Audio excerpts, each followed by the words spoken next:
is less than. The necklace was gone. Screaming had already started. A woman burst out of the master bedroom clutching her throat, where a diamond necklace worth millions should have been.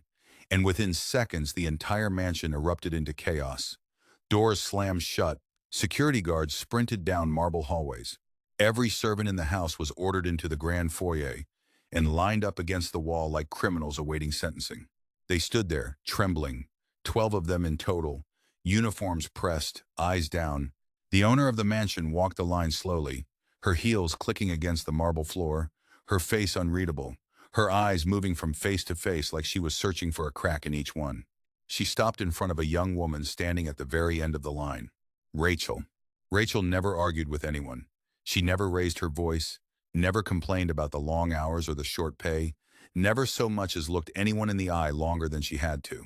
In 3 years of working in that house, most of the family couldn't have told you a single thing about her beyond the fact that she cleaned quietly and left before anyone noticed she'd arrived. The housekeeper stepped forward first, her finger already raised, already pointing. It had to be her, the housekeeper said, loud enough for the entire hallway to hear. She was the last one in that wing. Ask anyone. Nobody defended Rachel. Nobody even paused to ask a single question. The other servants shifted their weight and looked away, relieved the accusing finger hadn't landed on them. 2 security guards stepped closer, boots echoing against the marble, close enough now that Rachel could feel the heat coming off their bodies. She lifted her head, not with fear, not with anger, just a strange, steady calm that didn't match the panic exploding around her. "If I tell the truth," she said quietly, "someone's entire life is going to change forever." The room went completely silent. Nobody in that hallway understood what she meant. Nobody could have guessed that before the sun went down that same evening, the wealthy family standing in front of her, the family that had never once bothered to learn her last name, would discover that the woman they treated like she didn't exist had been carrying the biggest secret the house had ever held. Before we dive deeper, let us know in the comments where you're watching from. We'd love to hear from you. And if you're new here, click on the subscribe button so you never miss any of our upcoming videos. Who was Rachel, really, before she ever picked up a mop in that mansion? Why did she never once defend herself? Not that day, not ever. What was hidden inside the old wooden box she kept beneath her bed, the one she never let anyone see? And why, the moment the mansion owner laid eyes on an old photograph tucked inside that box, did his entire body go still, like the floor had disappeared beneath him? Stay until the very end, because everything you think you understand about this story is about to be turned completely upside down. Rachel was 30 years old, soft-spoken, gentle in a way that seemed almost out of place inside a house that ran on money and appearances. She arrived before the sun rose over the estate gates and left long after the family had gone to sleep, moving through the mansion like a shadow that kept everything clean and asked for nothing in return. She never rushed her work, but she never dawdled either. She scrubbed floors on her knees when the mop wasn't thorough enough. She dusted shelves the other maids skipped. On her way home, she stopped at the small house 2 streets over to check on an elderly widow who could no longer climb her own stairs, bringing her groceries she'd bought with money she didn't really have to spare. She split her lunch with the old gardener who tended the mansion's roses, because she'd noticed weeks earlier that he never seemed to bring his own. Behind the kitchen, she left out scraps for the stray cats that nobody else acknowledged existed. And still, somehow, none of it registered with the people she worked for. To the family, she was simply the maid, a uniform, a set of hands, a presence so unremarkable they rarely bothered to look at her twice. The housekeeper made a habit of humiliating her in front of the others, correcting her work loudly even when it was flawless, just to feel some small measure of power over someone who never fought back. The chef blamed her for mistakes in the kitchen that weren't hers to own. The younger servants laughed behind her back because she wore the same worn pair of shoes to work every single day, the leather cracked and thin, clearly held together by nothing but stubbornness. Rachel never once raised her voice in response. She simply kept working, kept smiling faintly, kept saying the same quiet thing whenever someone pushed too hard. "One day," she would say, almost to herself, "the truth always speaks louder than people do." What none of them knew, what nobody in that entire mansion had ever suspected, was that every single night, in the privacy of her small room above the garage, Rachel sat by candlelight and wrote inside an old, worn notebook. Letter after letter, addressed to someone she hadn't seen in more years than she liked to count. She never sent them. She simply wrote, folded the page, and placed it beneath a small stack of others exactly like it, hidden inside a wooden box tucked under her bed. The night everything changed began like any other, except it wasn't any other night. It was the night of the mansion's annual charity gala, the biggest event of the year. Politicians arrived in sleek black cars. Business leaders shook hands beneath crystal chandeliers. A famous singer performed near the fountain. Security teams stood at every entrance, checking guest lists, watching every hallway. And somewhere in the middle of all that glittering chaos, the family's priceless diamond necklace vanished from a locked bedroom. It was worth millions. It had been in the family for 3 generations, and within minutes of its disappearance, every door in the mansion was sealed. Every guest searched, every staff member questioned, and still nothing. No necklace, no answers. That was when someone, a voice nobody could quite trace, quietly told security, "I saw Rachel near the bedroom earlier tonight." The suspicion spread through the mansion faster than the gala music itself. Within the hour, 2 guards were standing in Rachel's small room, going through her few belongings while she stood silently in the doorway, watching strangers touch everything she owned. They found the wooden box beneath her bed. Someone gasped, already certain they'd found the missing jewelry. The mansion owner himself was called up to witness the discovery, his face tight with anger as he knelt down and slowly opened the lid. Inside, there was no necklace, no stolen jewelry at all, just old photographs, their edges soft and worn from years of handling, a faded baby blanket, carefully folded, a stack of letters tied together with string, hospital papers, yellowed with age. And, at the very bottom, one sealed envelope with 4 words written across the front in careful handwriting. "To be opened only if I disappear." The mansion owner stared down at the envelope, his anger slowly draining from his face, replaced by something closer to confusion, and beneath that, something he couldn't quite name yet, something that felt uncomfortably close to fear. Before he could say a single word, before anyone could ask a single question, every light in the mansion went out at once. The screen went black. If you're still watching up to now, type "I'm still here" in the comments section. The lights came back on within seconds, a trip circuit. Nothing more, but something in that mansion had already shifted, and it would never go back to what it was before. The investigation into the missing necklace stretched on for days. Rumors moved through the staff quarters faster than anyone could stop them. Some of the younger servants refused to sit at the same table as Rachel during meals. Others avoided her in the hallways entirely, stepping to the far side of the corridor whenever she approached, as if suspicion itself might be contagious. She lost, almost overnight, the small measure of goodwill she'd spent years quietly earning.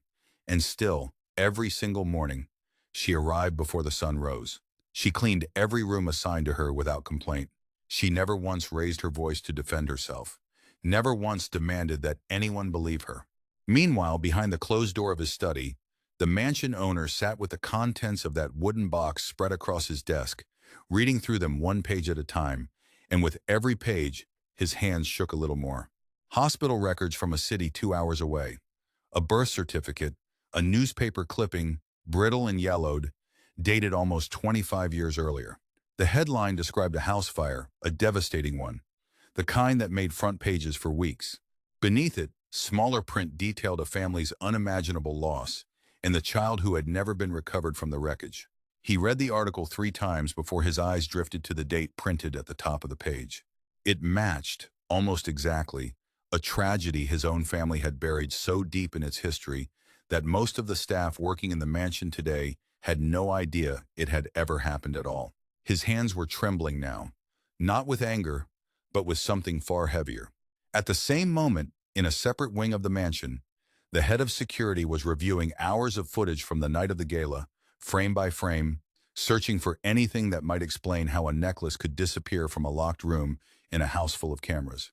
And then he found it, a single clip, time-stamped less than 10 minutes before the alarm was raised, showing someone slipping into the bedroom through a side door that wasn't supposed to be unlocked at all.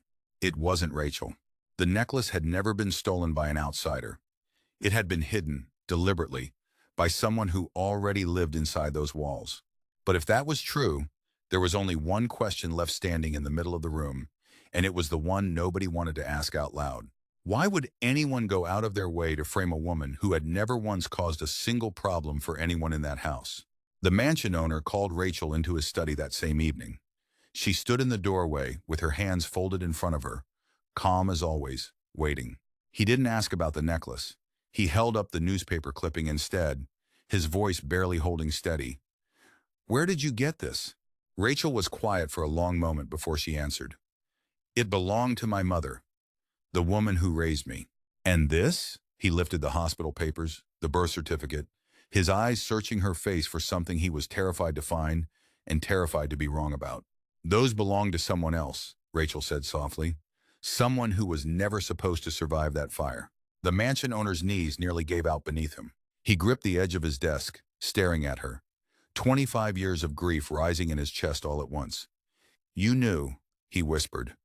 "This whole time, you knew, and you said nothing." "I found out 3 years ago," Rachel said, "before I ever applied for this job." "Then why?" His voice cracked. "Why work as a maid in your own family's house? Why let them treat you like—" He couldn't finish the sentence. "Because I didn't want your money," Rachel said simply. "I didn't want to walk in here and demand a place at your table because of a piece of paper. I wanted to know if this family was worth coming home to. I wanted to see who you really were, not who you'd pretend to be if you knew who I was." The room fell into a silence so complete that the mansion owner could hear his own heartbeat. "The truth was always going to come out eventually," Rachel continued. "I just wanted it to come out on its own. Not because I forced it." He stared at her, really looked at her. Maybe for the first time in 3 years, and something in her face, something he had never let himself notice before, suddenly seemed unmistakable. "My daughter," he whispered, the words breaking apart in his throat. "You're my daughter." Rachel's calm finally cracked, just slightly, tears gathering at the edges of her eyes as she nodded once. But there was still the matter of the necklace, still the accusation hanging over her name, still an entire household that believed she was a thief. Rachel could have ended it in that instant. She could have handed over everything she already knew and let the family's judgment fall on someone else entirely. Instead, she asked her father for one thing only: time and proof before a single accusation was made against anyone else in that house. It took 2 more days for the full truth to surface.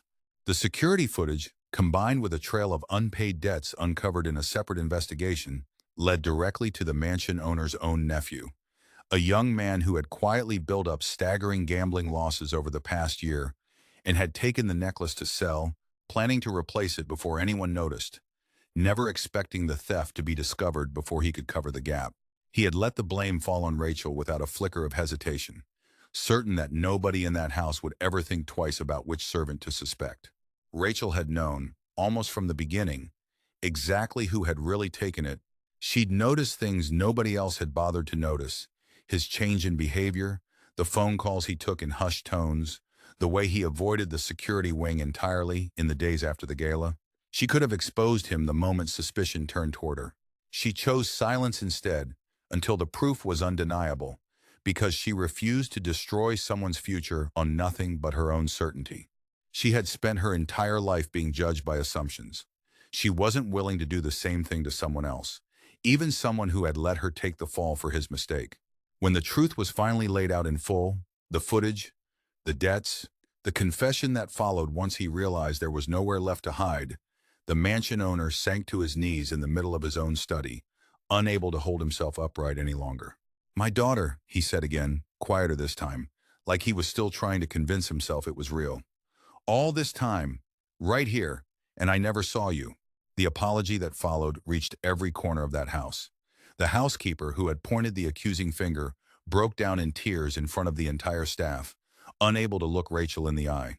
The chef who had blamed her for his own mistakes apologized quietly, ashamed.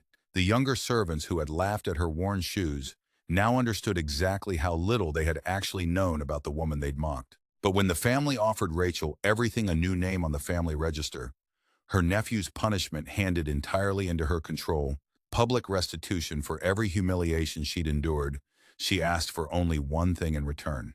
"No revenge," she said. "No punishment beyond what's fair. I just want this family to become kinder than it was yesterday. That's all I've ever wanted." Months passed. Rachel no longer wore the maid's uniform, that had once made her invisible to the people around her. Instead, she took on leadership of the family's charitable foundation, rebuilding it from the ground up around the values she had carried quietly for years, helping struggling children find stable homes, supporting single mothers trying to hold their families together, funding shelters for people the world had learned to walk past without seeing. The mansion that had once measured people by the uniforms they wore slowly became a house that measured people by their character instead. The housekeeper, humbled by everything that had happened, became one of the first to volunteer at the shelters Rachel built. The nephew, given a second chance he hadn't earned but was granted anyway, spent a year working alongside the very people he'd once looked down on, learning, slowly, what his cousin had known all along. The loudest voices in that house had always demanded the most attention. But it was the quietest heart among them that had carried the greatest story the entire time, waiting patiently for the truth to speak for itself instead of forcing anyone to listen. What would you have done if you were Rachel? Would you have revealed the truth immediately, the moment the accusations started flying, or would you have waited, the way she did, for the right moment to let it surface on its own? Share your thoughts in the comments below. And if this story reminded you never to judge someone by their appearance or their position, subscribe for more unforgettable stories filled with mystery, emotion, and timeless life lessons. Because our next story proves that sometimes the greatest hero in the room is the one nobody notices until it's too late.